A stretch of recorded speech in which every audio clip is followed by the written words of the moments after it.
કરજણથી કરજણનગરમાં ભારે પવનના પગલે વૃક્ષો ધરાશાયી થવાની ઘટનાઓ સામે આવી છે. કરજણ ફાયર ટીમ દ્વારા વૃક્ષો દૂર કરવામાં આવ્યા હતા.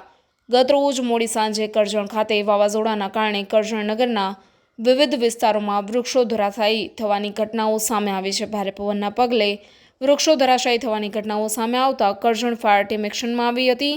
કરજણ ફાયર વિભાગ દ્વારા કરજણ શહેરમાં પેટ્રોલિંગ કરી વિભાગ દ્વારા પડેલા ઝાડ કાપી દૂર કરવાની કામગીરી હાથ ધરવામાં આવી હતી. વૃક્ષો ધરાશાયી થયા ત્યારે અવરજવર ન હોવાથી જાનહાની ટળી જવા પામી હતી. રિપોર્ટર યાકુબ પટેલ, કરજણ સંદેશ ન્યૂઝ, કરજણ.